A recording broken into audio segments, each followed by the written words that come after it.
Hello, everyone, and welcome to another edition of Showtime with Jordan Van Hassel and Friends on Hot 702.5 FM Las Vegas. Thank you so much for joining us today. I have another fabulous friend, the incomparable, the talented, the inimitable vocalist, Peggi Blu. Hi, Peggi. Hello, everybody. He's calling me names this early. What can I say? I'm in a mood. Oh, I'm so honored to be a part of this show, and thank you for asking. Absolutely. Thank you for accepting. So how have you been spending your spring break? Oh my God, springing and breaking. All that I can, oh my God. I've been easy and doing as we've been asked to do and staying in as much as possible. But you know, there are things that you can't have done if you don't get up and go do it. So you get up, you put your mask on, you put your gloves on, you pray, and you go do it, and then you bring your behind back in the house and bathe and wash everything you had on. It's amazing, right? Like that we needed to learn, like at this age, we need to learn to like wash our hands. Okay. And you know what else we need to learn to wash? You know, there's this thing that's called, I spray the bottom of my shoes because I take them off and I don't want to walk through my house with my shoes on because you don't know what you're bringing in. Totally. And, oh yeah.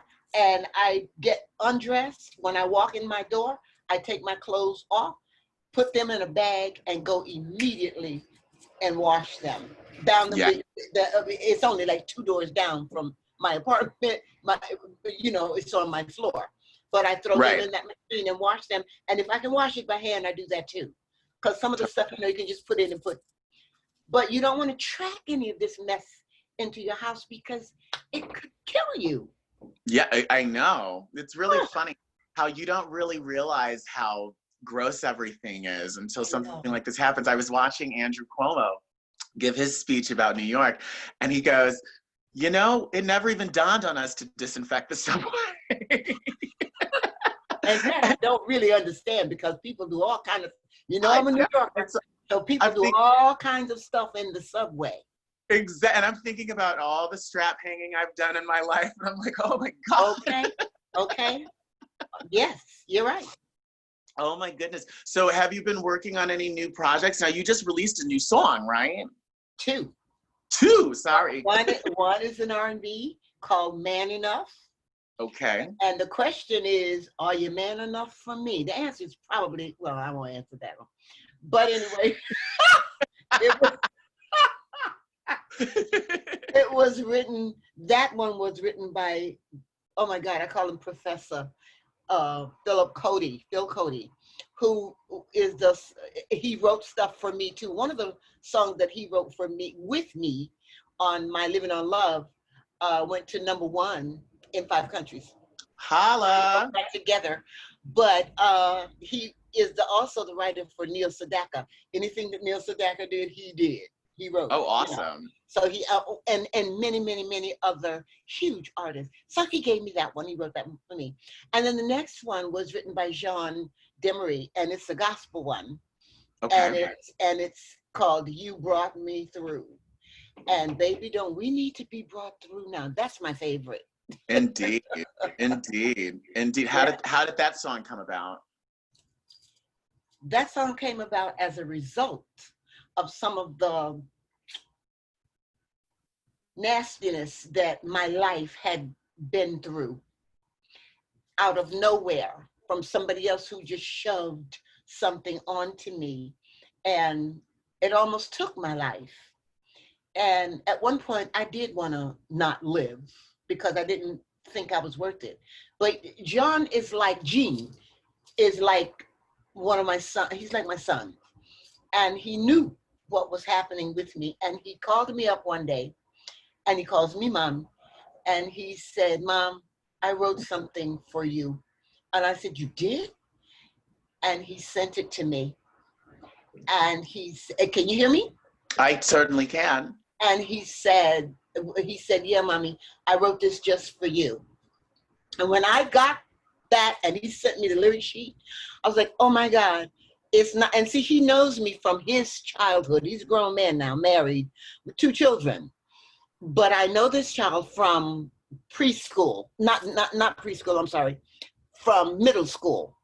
Yeah. And and he's 40 plus, but he's awesome. And he just told me the other day that he's just written 2 others. So we're going to go back in the studio when we can go into a studio and record those. When his mother died a few years ago, I'm the only one that he invited to sing at her funeral. And she was a masterful lady. Oh, wow. So he's an amazing man. Yeah. And of an amazing family, and he's about to do some amazing stuff. Yay. So 2 new songs. Are you working on a full album, or are these just kind of like independent? I think he is. He's just not telling it to me. I think that's what he's doing. Sometimes your children. I just found out something today, again, this morning, that my daughter contacted this man who has had me on his shows, and he has me in. That gospel song is in heavy rotation now because it's been asked for so much. Okay. And it's on the Lion's Den Sunday show. And he just told me this morning that my daughter, because my children are like shotgun herders over me because of stuff that I've been through. And they're like, my mommy is not going through anything. So who are you? And why are you talking about my mother? He told me that this morning and I hollered. But now he and my daughter are Facebook friends. I was like, thank God, because my daughter will come after you when it's about you. Oh my God. She'll come after you, baby. You don't want none of that. I love that you have new music. I find your career. I remember when we sat at, where did we go? Did we go to, we went to Smoke? No, we went to Simsies. We went to Simsies. Yeah. What was the name of that? I pass it a lot. Simsies.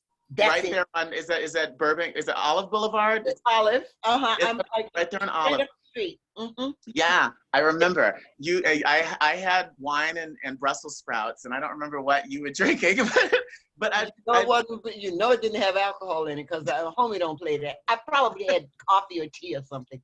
Something like that. Which is what I have now. There you go. I have coffee too. Here, hold on. Cheers. Cheers.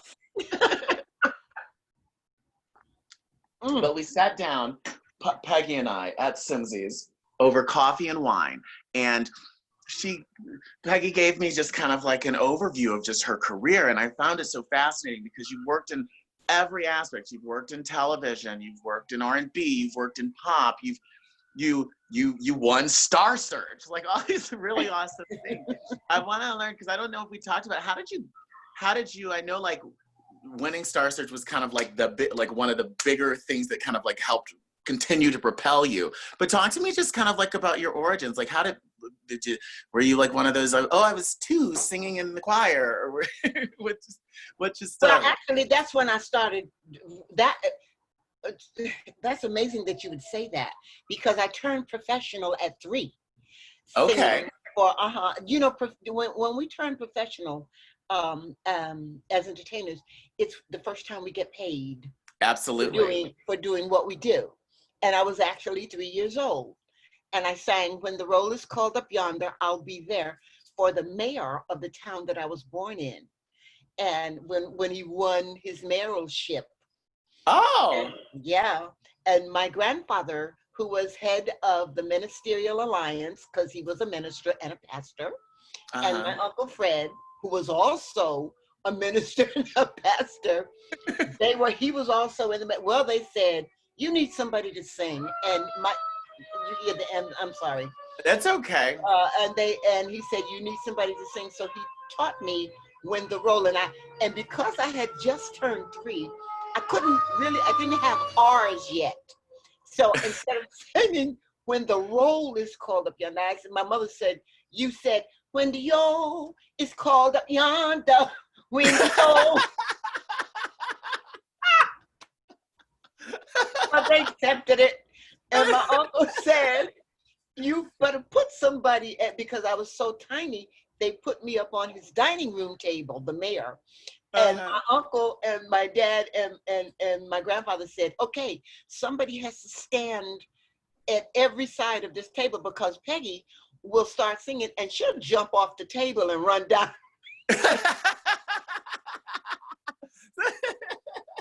And it's the truth. So there was somebody at each end of the table. But you did ask me, let me get back to what you asked me, because that's just a funny thing to me. I think that's hilarious. I think Oh that's God, it's crazy. And where did you grow? Where were you born? Where did you grow? I was born in North Carolina, a small Okay. town near Fort Bragg, Lumberton, North Carolina. Okay. And the church was the First Baptist Church, but it was held at the mayor's house. But he went right. to and oh God, it's just, I have so many stories. You know, I have a proclamation from the town that I was born in, from the state of North Carolina. From the state of North Carolina. I also have one from the state of Tennessee. Oh my goodness. God has been amazingly kind to me. And how I got Star Search, I never thought, I never even thought to be on Star Search, because who would want me on that? I mean, come on already. I was on Broadway doing a Broadway play. I already had records. And so I thought, I need to go and audition. Right, I'm not an amateur. Yeah, totally. And that's what they want. I've got records already. So I have had a career already. And I was on Broadway doing, okay, this is going to be crazy. There was a play called Marilyn, An American Fable. Okay. It was the story of Marilyn Monroe. And it was choreographed and directed by the great Kenny Ortega, who also did Michael Jackson and a whole bunch of other things. He's a dear friend of mine. Absolutely. I was just at his house day before yesterday. But waving, but you know, when I say at his house. Like, yeah, but he's still a dear friend of mine. And they had me and I was playing Marilyn Monroe in black drag. So I was the, well, if she did drugs and alcohol and any of the other darkness in life, I was that part of her life. Oh, wow. And yeah, it was fun too, baby. Oh gosh, it was fun. And all of a sudden, a dear friend of mine said, and Bubba has a Southern accent, a Southern twang. And he said, Peggy, my friend Gail Canetta is the one, she's the one who hires all the people to come to Star Search. And I was like, well, she's not gonna want me. Cause she saw you on the stage the other night. She was in the audience. So I'm gonna get her to put, I said, they're not gonna, baby. She came to one of my shows in the Village, because I'm a Village rat. This is in New York. And she had a tape recorder. Not a lot of people know what that is. A cassette. Kids, get a book and read about what a cassette tape is. And she taped my show. And she said, I don't want to tell you this, but I have to, she said, because I have to be honest. I'm going to send this tape to Mr. Ed McMahon in California. And I hollered, I said, and he's going to dump it. Because you don't probably want me. All of a sudden, about a week later, Jordan, I got this phone call that said, we love you. Will you come to Star Search? And my knees buckled. I was like, you want me? Why? Who in the world would want me to go do that? You know? It was an anomaly. I love it. So let's talk about how we got there, right? Like, so you made your very big debut, scene-stealing debut at age 3 on the dining room table. So how did you go from there to Broadway? Oh, well, I continued to work, and by the time. So as you were a kid, were you were you consistently working after that moment? Like, did you start working a lot as a little kid? Constantly working. And I was singing in churches most of the time, because my uncles and my grandparents, before they preached, they always said, come here, my nickname, Mumsy. Come on and sing. Mumsy? Mumsy. I love it. Because I had the mumps as a child. I had had the mumps, and so but everything was like this. But I was tiny, but oh, look at that little mumpsy face. My grandmother, Lenora, was her name. And so they called me Mumsy. Anyway, by the time, I guess by the time I was 10 or 12, I had covered pretty much most of the North Carolina, Virginia. The dining room circuit, the dining table circuit. In the choir stands. And my mother started a group with me, my brother, and my cousin Pat. And she named it the Bentonaires, the Bentonians. It was first called the Bentonaires, and then she named it the Bentonians. And we would sing everywhere. And oh God, could they sing? My mommy, honey, woo! Avis Blue, that diva would sing. Okay, if she opened her mouth, you knew she was there. But she was the most humble, and she would push us. She would say, they already know I can sing. They need to know you all can sing. So she would stand behind, and when I wasn't doing something that was right, she would touch me in the chest, or she would just touch my back and thump my back. That would mean, okay, you're not doing this the way you need to do, so get on it.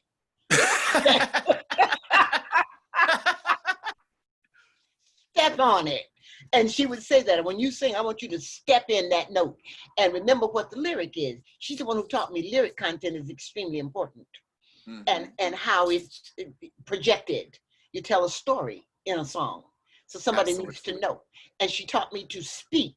Don't be talking about this here and that and because if you didn't speak correctly, she would say spell that word. And if it had a th and you didn't say the th, you said this, she would go, where's the D in this? Oh, baby. She was, I'm looking at her right now. But yeah. But yeah, so I had covered most of North Carolina, Virginia, and all of that. And then at my church in Lumberton, my pastor, Reverend Moore, brought this group to our church from New York, and the Nathaniel Lewis Gospel Group. Okay. And they heard me sing, and they said, we need her, and we're going to Vegas, and she needs to come with us. And I was at that time about 14, almost 15. And my mom was like, she's not old enough to do that. She can't go to, and my uncle said, she can go if you told them, if you get the people to get a nanny and a tutor, and then that way she can finish school. And that's what they did. So you're off to Vegas. I went to Manhattan, to Brooklyn, to my uncle's church, Rose of Sharon, Church of God in Christ, which is actually still there. He was the pastor. He was the pastor of that church. He's in heaven now. I'm looking there. He is. My whole family is on the wall. Are you they're on the wall? All right. I don't know if you were pointing to a picture on the wall, if you were like pointing up to the sky. Right there on the wall. But yeah, they sent me, and by that time I was 16, because I had been singing around town, getting acquainted with everything in Brooklyn and in Manhattan and in Philadelphia and in Maryland. Because he was another one of those that would say, you're going to sing right before I preach. And that's how I met all the big deals, like the Caravans and the Drexel Singers and blah, blah, blah. Because he would invite them to our church. Okay. And they would come and perform on our church anniversaries, on anything else like that. So when I was almost 16, it was time then to go into Vegas at the Nevada Club downtown. Okay. And that's where we were. And I wanted somebody to take the nanny and the tutor, and you know that thing that says tie a yellow ribbon? I wanted them to tie a yellow ribbon around something of theirs and pull them away from me. But they had to do what they had to do because I had to finish school. And because I was a minor, I couldn't be in the nightclub. They sold alcohol. So, you know, back then it was, you can't be there when you are almost 16.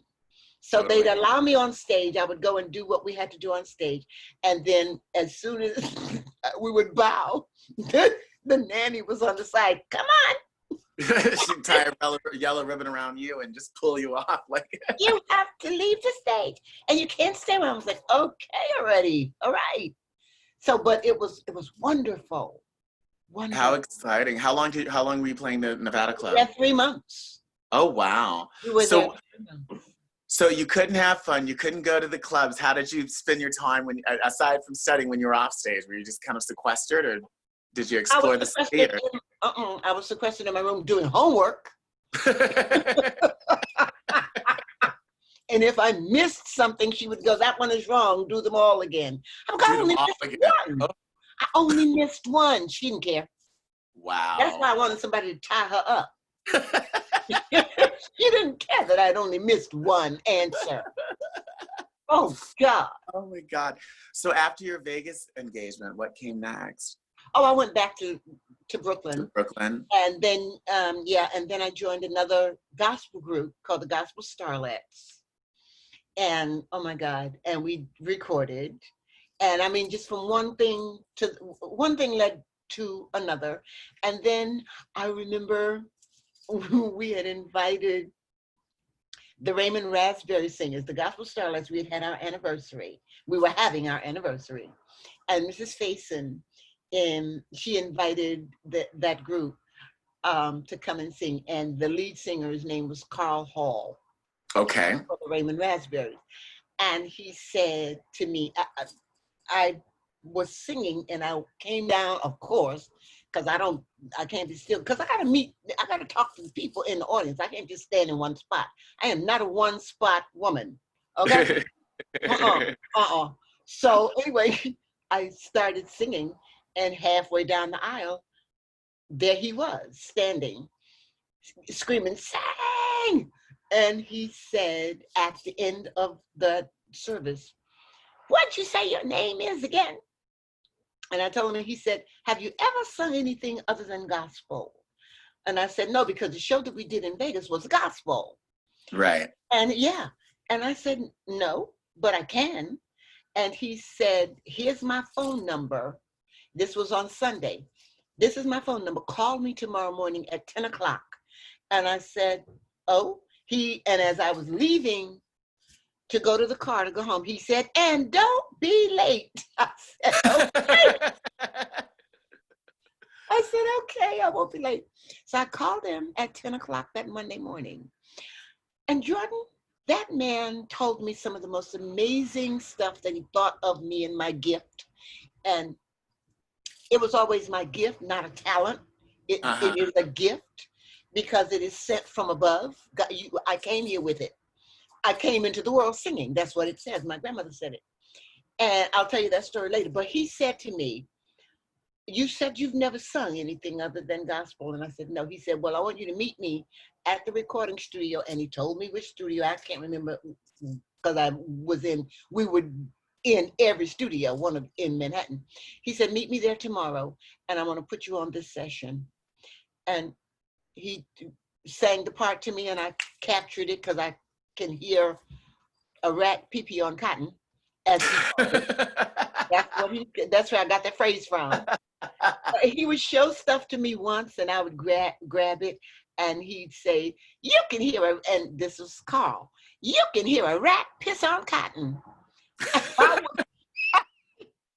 Well, you hired me to listen and learn it, so I'm doing it. And I learned that from my mommy. But anyway, that led me to doing recording backup session after session after. I mean, for everybody from Sylvester to, I don't know, I always say pick one. When somebody say, "Who have you worked for?" I go, pick one. Because everybody, from even Betcha by Golly Wow, Phyllis Hyman, that's us in the background. Me called. Yeah, and he's the one who took me, first of all, to see when I was doing Star Search. Okay, the song "Giving Up." Okay. He took me to meet the man whose song it was. Oh, wow. And he said to me, I want you to sing this. And little did I know that he had been to my show. And I'm sorry. That's And he said, I want you to sing that because nobody has ever done it. And I said, how do you know? He said, because I saw you do it at, I told you I'm a village rat. So he Donny Hathaway is who I'm talking about. Yeah, absolutely. And he said, because I saw you do it at Sweetwater's, was a club in Manhattan, but I saw you do it, and that was Uptown. And he said he had seen me do it at Kenny's Castaways, which was my village home, you see. Yeah. Broke my face, and I did it, and I won. Oh, that's awesome. That's so wonderful. So while you were doing all of this session work, you were also doing a lot of club gigs and things as well at the same time? Oh, yes. I was doing a lot of that and a lot of touring with other people. Yeah. Like who? Oh, God. Pick one. I told you. So, I mean, pick one. I'd have to read my own bio because it's been so long. I've been in the business, honey, for over 60 years. Yeah. And so, I mean, to go back to 1960 and start pulling, it's like, So when did theater happen? When did you start doing theater? My first, I did off Broadway back in late 60s, which moved me to and I did a lot of that. God is Black and back, and did that on off Broadway, and the Sunshine Train I did off Broadway, and back then you had to join AGVA, American Guild of Variety Art. That was my very first union.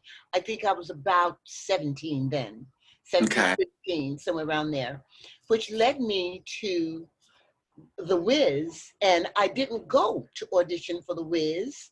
I didn't go to audition myself. I took one of my vocal students because I was doing, I always did vocal. You always ran a studio at the same time. No, they came to my house. No, I'm saying like a vocal studio, like you were teaching voice. I was teaching voice, but from my house. Right, no, totally. And do you remember the movie Fame? I do. Irene Cara? Well, Irene Cara sang the title song Fame. Well, everything that came out of her mouth came out of mine first on my living room floor. I vocal, and I have the plaque right now thanking me for that, and I'm singing the background.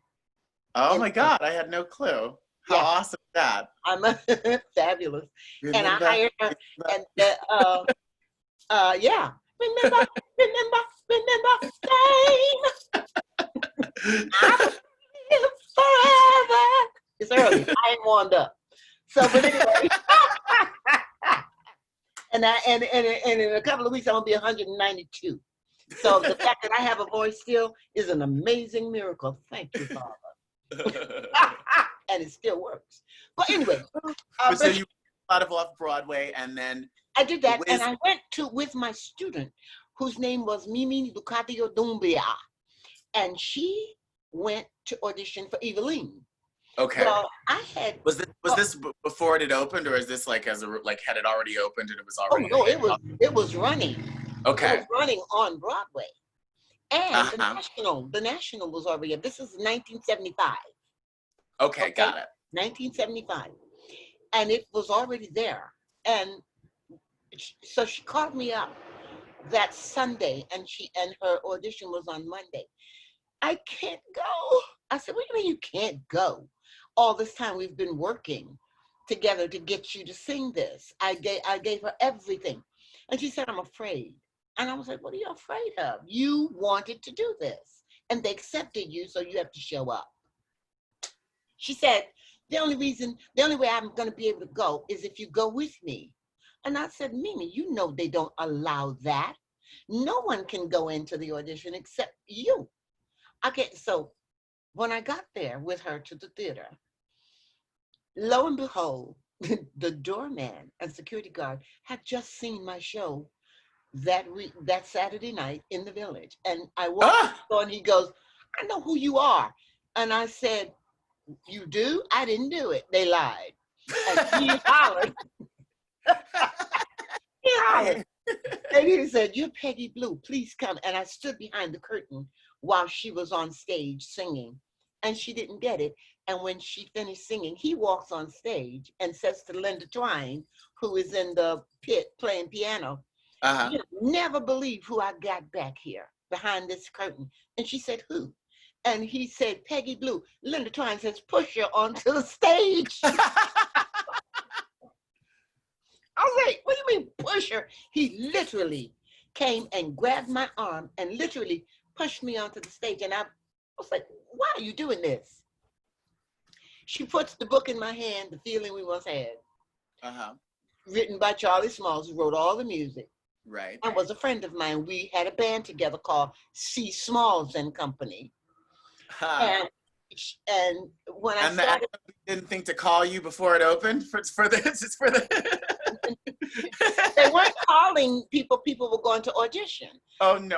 But I was doing my recordings and doing records because I had done I Got Love on MCA, and I was busy working. No, I'm teasing. I didn't think about that kind of stuff. I didn't, I didn't do it. Stupidly, probably. Anyway, I started to sing The Feeling We Once Had, which was the song that Auntie M sang to Dorothy. And from the back, it opens the show, right? It opens the show. No, it doesn't open the show. Isn't that the first song? No, well, I mean, after the, of course, but that's like No, this is the song that Auntie M sings to Glinda after Auntie M sings to Dorothy after a whole bunch of other stuff has been going on. And anyway, but I started singing it, and from the back of the house, the theater, I see these two men walking toward the stage, and I'm up the aisle. I'm going, "Oh my God, they hate me. They're gonna make me leave and say to Linda, why did you have her here?" Well, Jeffrey Holder walked up to the stage and said, "I love you. I want you to be in my show." And I said, "You do?" And Ken Harper said, "Yes. And we want you to go." Now, mind you, this is December. Okay? December. Right. "We want you to go to Chicago." I said, "You want me to go to Chicago in December?" It's colder there than it is here. And December 16th, they sent me. Jeffrey Holder, though, after that, we were here at the Amundsen, and he walked in my dressing room, here meaning in LA, at the Amundsen, and he walked in my dressing room one day and said, "Who hired you?" I said, "You did." He said, "Never would I have hired anyone so short to play Glinda."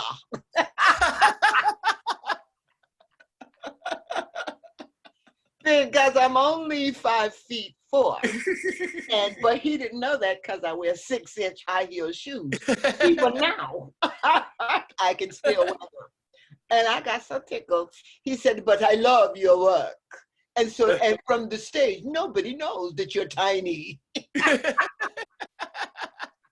Valentino, who played the Scarecrow, his dressing room was directly across the hall from mine, and he heard him, and we laughed so hard.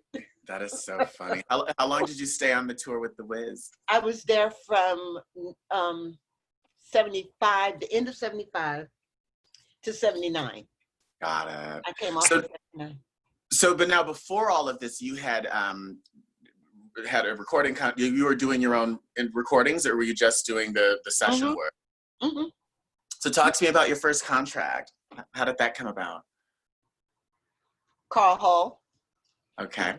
We were doing a session, and it turned out that Jerry Ragavoy was looking for somebody to do. We thought he was looking for somebody to do a demo, singing music that and two of the songs on my album was supposed to be a demo for Barry White. Okay. And When You Got a Good Groove Going is one of them, and I Can't Afford to Pay the Price is the other on my I Got Love album. At that time they were called albums. Now it's they're making a resurgence, the vinyl. Okay. Now it's a CD. And you know, and now it's not even that.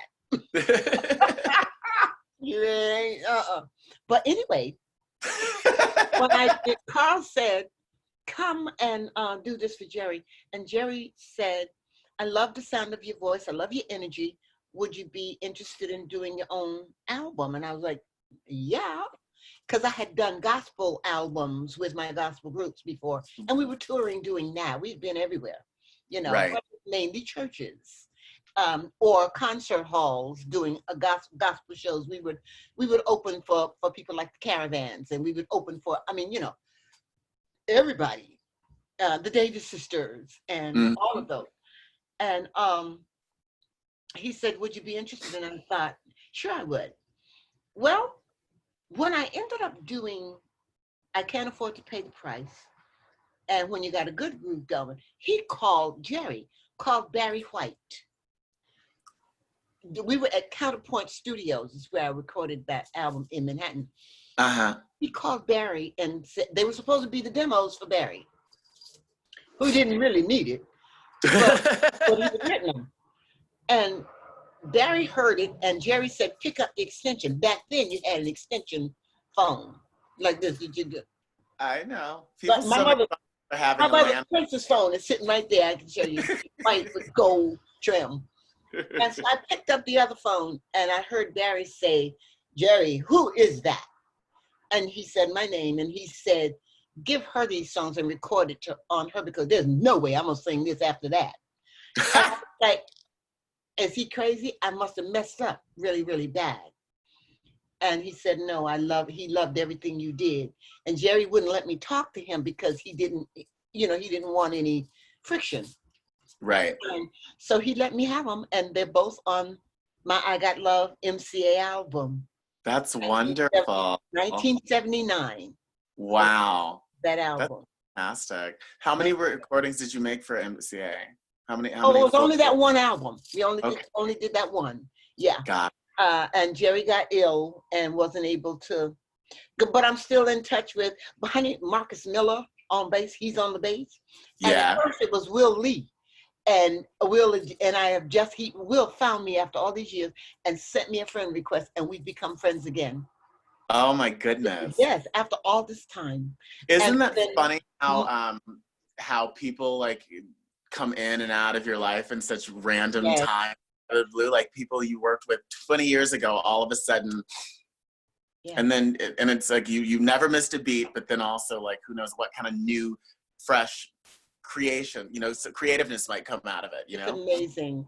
And Marcus Miller, and I mean, it was just like, and Dean Balin, they're all back and friends with. I hadn't spoken to those people since 1979 or 1980. 1980, and then in '86, stupidly, I moved here. Listen to somebody else.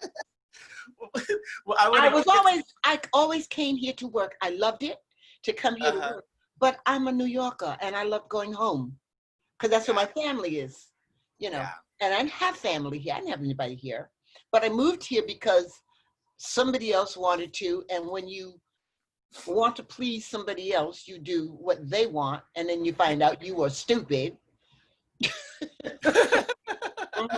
and I'm still here. Well, did you this right after? Was this around the time? So when was Star Search? Star Search is the reason that I moved. That you ended up looking at. 1986, and then I got the album Blue Blowin' after Star Search. After Search, because you won Star Search, right? Yeah, I did. But the night that I won, the man who hired me, who signed me, Wayne Edwards, was one of the judges, along with Cicely Tyson. Huh? Yeah, and a lot of others. And that night he said, he didn't say it to me, he sent the message to at that time I had a manager. And he said that he wanted to sign me to do this, and I signed. And that's where Blue Blowin' came from, capital. Oh, Every that's time I wonderful. pass that building now, I go, God, I want some more of that. Did you record it in the studios there?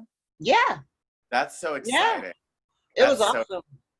that is so awesome. So Yeah. you're living Hollywood life. So you went Star Search. You're in the Capitol Recording Studios. You're Yeah, moving and the to Los Waters, you Angeles. know the group called the Waters? The Waters. I don't know the Waters. Oh, baby, they've sung to everybody. They're on my album, and Oh, we're dear friends. We're dear friends still that's from all those years ago. A lot of people I met there. A lot of people I met doing that album. And Vesta, you remember Vesta Williams? of course I remember Vesta. Vesta Williams sang one of my demos so that I could hear it. They Yeah. hired her to sing the demo, and me and Vesta became really dear friends after that. Yeah. I miss her Yeah. so much. She was so talented. Yes, she was, and a sweetheart she was just, Yeah. you And underrated. saw- Actually, I feel like underrated. Like, I feel like, yes, you know what I mean? Like, kind of like unsung, you know? Like, I feel like she really should have, she was so talented. Her career should have been even bigger than it was, you know? absolutely right. Unsung. I just watched that last night and thought, oh God, would I love to be on that?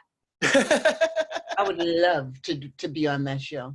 Well, you know, anything can happen. You just put it out there in the universe. Well, the universe, can you hear me? So how did moving to California? Because I know for me, it was like a really big adjustment when I moved from New York to California, to the point that, like, still to this day, if you go to Terminal 3 at JFK, you can see my nail marks on the tarmac. Because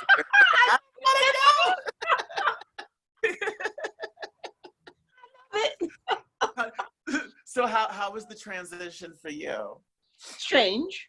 Yeah. Did you like immediately? Well, I guess you had a deal, so you were I was busy. You were working. You were busy immediately. I was busy for a long time because it took a minute, to do that album, and I was busy, and I was enjoying where I was because of where the record company put me. They didn't have me in a hotel. They gave me an apartment, and up the street on Olive Avenue. It was called the Oakwood back then, and now it's called something else. But it was. Yeah, but I know the place where all the kids stay when they come in for pilot season and all that jazz, That's right? exactly right. That's exactly right. So I loved it. I had a most beautiful patio. I had a beautiful view, and a lot of friends who were actors and actresses who were here doing stuff. So it was good. And then all of a sudden, I was pretty much told, we're not going back to New York, we're going to stay here. And I was like, have you lost that little thing that used to be a mind that you had? And when I spoke to my mother about it, she said, that's what you are supposed to do. So I did it. And I stayed. Wow. So this is your former husband. If you can call it that. Okay. All right. I'll leave that alone. But just to give context to our listeners, Honey, I said to the woman who's trying to do the hacking, you don't want my life, because if you had my life, you would pay me to take it back. Yowza. But yeah, that's the entity that it was. Wow. Wow. So once once Blue Blowin' came out, did you tour with that, or? I did some, not a whole lot, as much as I could have, but I did it, and it was fun. I loved every second of it. I ended up in Europe, and that wasn't my first time, because I had been already to Europe with the Crystals, because I'm an ex-Crystal as well. And the group, the Do Run Run. Met him on a Monday and my heart stood still. The Do Run Run Run. That, I'm one of those. And then I'm an ex-Sand Pebble. When you walk down the street, we don't care who you see or who we meet. I'm one of those. As a matter of fact, Luther Vandross recorded 2 of our songs from that group. Yeah. Yeah, and Love Power. We got love. Oh, I love that whole album. I love. Yeah. So I'm one of those. So I was in and out of a lot of countries and a lot of places because I had been given that gift. So I've had an amazingly wonderful, wonderful life, mostly. Yeah. I've been through a lot of crap, but so is a lot of people. It doesn't mean it helps to build stamina and to build character, you know? Yeah. And Absolutely. And it worked. And it worked. Is there a moment in your career? I mean, your career has been so long, right? And you've done so many different things. Is there one moment that stands out as like, oh my goodness, this was this was a really amazing moment that I will never ever ever forget. This is if I lead, and this is the story that just I either felt good or there's more than one. Made it. Or one is when I was in the studio when I was in Europe, in Germany, doing Sisterella. Okay. And it was just the story of Cinderella, but it was Sisterella because we look like me. And I played Dahlia, the mother. Rain Pryor was one of my daughters. She played one of my daughter, Richard Pryor's daughter, Rain. Uh-huh. She played one of my daughters in that play. Well, Larry Hart and Michael Jackson are the writers. And when I got ready to record the song that they had written called I Got the Money, okay, I thought I was in the studio to get, you know how you go in the studio and you get sounds? Uh-huh. And they said, just sing it. And I didn't know that he was there, Michael. And and I sang it. And when I finished, I heard, okay, you're done. And I thought, oh God, he hates it. And I'm noticing a theme. That seems to be your immediate go-to place. Well, yeah. Yeah, because I've never been good enough to me for me. I'm always seeking to grow. And so when I do something and you accept it after the first time I do it, the thing that I guess is one of my weak points about me. The thing that I think about is, oh God, they didn't like me. So I got to go and practice and learn some more stuff so that I can be liked. Yeah. Because everybody wants to be, I want to be loved when I do stuff because it's a gift. Absolutely. You know, and it's not about having a big head. I don't have one. I wish I did. If I had one, I might be bigger and further along than I am. But don't no, I'm just me trying to find out who me really is. But anyway, I ran out of the studio and I said, what's the matter? What's the matter? You don't like it? And he said, no, it was perfect. And again, my knees buckled. I was like, he liked it and it came out and it works. I got the money. Sisterella, I couldn't believe that. And when Larry passed away, they asked me, and he was in Vegas, he lived in Vegas, they have this huge mansion in Vegas. They asked me to sing it. And I went to Vegas and sang it.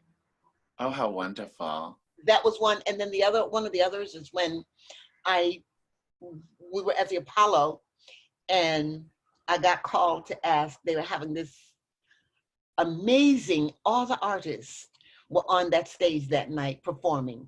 And I was one of the background singers. I sang for absolutely everybody. And I mean from Prince to you name it. And I'm right there in the video. And then the next time was when I did Barmaid with Bob Dylan. Oh, how awesome. Oh, baby, that was. How awesome is that? That was good. And a dear friend of mine, because one night when I lived in Jersey, the doorman called up and said, there's a man down here, Miss Blue, who says he's Bob Dylan and he wants to come up to your apartment. And I said, it is Bob. Because he just called me and told me he was on his way. Let him up here. They wouldn't let him. I had to go downstairs and get him. And when I introduced him, the doorman almost fell apart. He was like, oh, I'm so sorry. I was like, it's okay. He understands. You know, Bob's birthday and my birthday are one day apart. He's May 25th. I'm May 26th. How cool is that? Yeah. That is so wonderful. Oh my goodness. That is the reason why my son Christopher and I both are alive today. Bob Dylan is the reason for that. That's a wonderful way to lead a story. Oh my goodness. Well, listen. Yeah. Unfortunately, our time on Hot 702.5 FM has come to an end because Martini Mondays is up. Okay. But I've loved every second. I want to find out exactly. I want to find out the answer to this question about Bob Dylan. And so we're going to sign off here on Hot 702.5. However, you and I are going to keep the conversation going. And you guys in the audience, you can check out the rest of our conversation on YouTube tomorrow. Thank you so much for joining us, Peggy. I really appreciate it. I also want to talk about American Idol. Okay. And this whole you're the vocal coach from hell. I think I gotta hear all not what he said. That's not what he said. That's what the reporter added from hell. He didn't say that. I'll tell you exactly what he said when we come back. All right. So we're gonna hear about Nigel Lithgow said there's hell to pay if you don't. He said she's a vocal coach. And he said there's hell to pay if you don't do your job and you come to Miss Blue. That's what he said.